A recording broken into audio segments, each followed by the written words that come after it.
Situé en plein milieu du salon, il était difficile de louper le stand Capcom, non seulement à cause du magnifique village Monster Hunter, mais aussi à cause des files d'attente interminables devant ce dernier.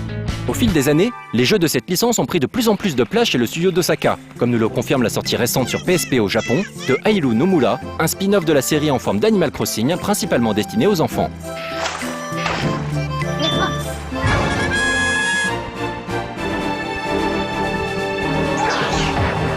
Et le jeu qui était présenté en long et en large sur un stand gigantesque et richement décoré était le 3e épisode de Monster Hunter Portable, également sur PSP.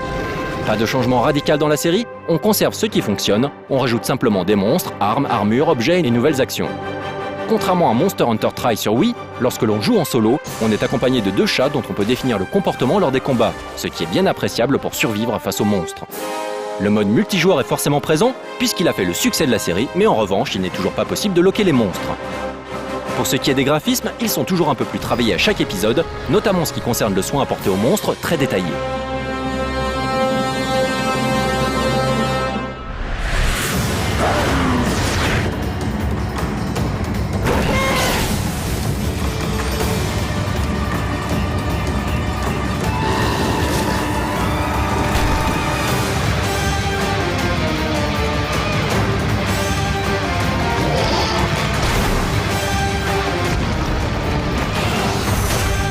Juste derrière le village Monster Hunter, on pouvait trouver le cinéma Capcom qui diffusait des trailers ainsi qu'un espace bourré de zombies réservé à Dead Rising 2, dont on parlera davantage dans Classé 18+.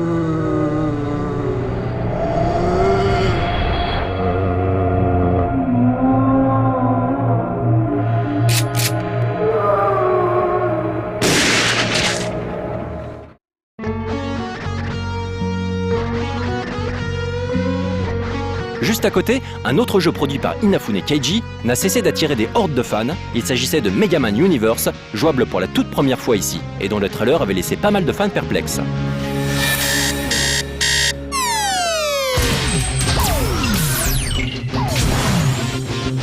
On a ainsi le choix de jouer avec Rockman, Megaman relooké à la manière de cartoons américains comme Ben 10 ou les Powerpuff Girls, ainsi que l'horrible Megaman tiré des célèbres jaquettes NES américaines.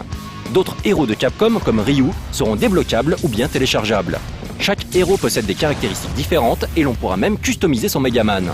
Avec cet épisode au graphisme 3D pas très agréable, on se demande si le revival autour du Blue Bomber, qui sévit depuis quelques années, n'est pas en train de tuer la série à force de trop vouloir tirer sur la corde nostalgique.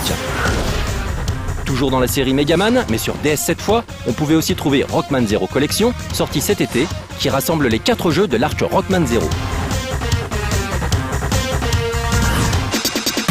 Un énorme espace était également aménagé pour un jeu très attendu, Marvel vs Capcom 3 Fate of the Two Worlds. Les visiteurs ont pu s'essayer à une version proposant déjà 18 personnages jouables. Les commandes relativement simples et la profusion d'effets à l'écran s'inscrivent complètement dans la tradition de la série.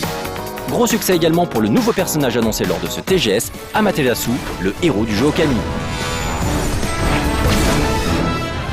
En parlant de Amaterasu, voici sa version kawaii, nommée Chibiterasu. Il est le héros du spin-off DS de Okami, qui avait assuré la renommée du défunt Clover Studio. Avec son ambiance et ses graphismes uniques, rencontrera-t-il enfin son public? Ce qui est sûr, en revanche, c'est que Basala 3 a de beaux jours devant lui. Profitant de l'engouement fulgurant des Japonais pour l'histoire de leur pays depuis 2-3 ans, et d'une déclinaison sous forme d'animé, ce jeu de baston n'a pas vraiment de soucis à se faire.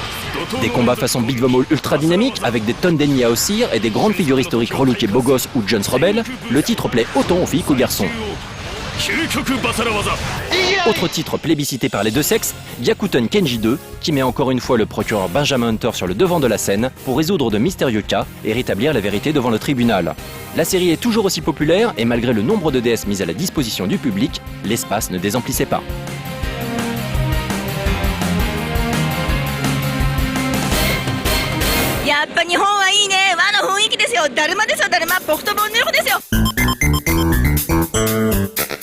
Ok, donc on va jouer un peu à Marvel vs Capcom numéro 3, qui est présenté au TGS. Je vais choisir mes personnages. J'ai un adversaire, un petit gars de Capcom qui est contre moi. Donc je vais prendre là, lui, Chris de Biohazard, Dante et un troisième perso. Donc les 3 persos sont jouables, hein, c'est du 3 and 3. Et on va prendre un perso de Marvel avec Wolverine. Donc on joue à 3 contre 3. On peut soit passer d'un personnage à l'autre comme d'habitude et mettre les autres personnages en retrait, soit appeler les personnages juste pour un petit instant pour qu'ils viennent nous aider. Donc on va vous montrer ça. Hop. Donc voilà, là je suis contre Beautiful Joe. Il est violent avec son truc, donc je vais carrément changer de perso. Voilà, prendre Wolverine qui est peut-être un peu plus nerveux. Tac tac. Donc au niveau des coups, c'est beaucoup plus simple qu'avant. Il n'y a que 3 coups à la Tatsunoko Fight quoi. Faible, moyen et fort. Il n'y a plus pied et poing comme avant.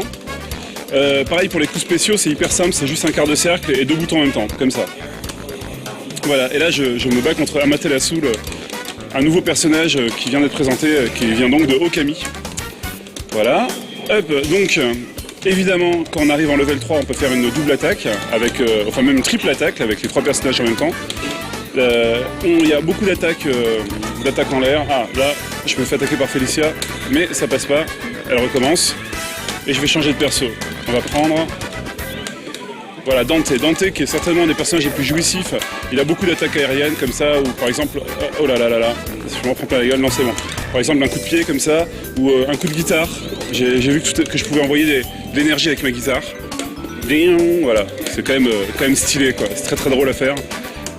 Et je vais tenter un coup spécial, voilà. Dans le Beautiful Joe qui a tout pareil, non, sauf le dernier. Voilà, donc grosso modo c'est beaucoup plus simple qu'avant, très spectaculaire.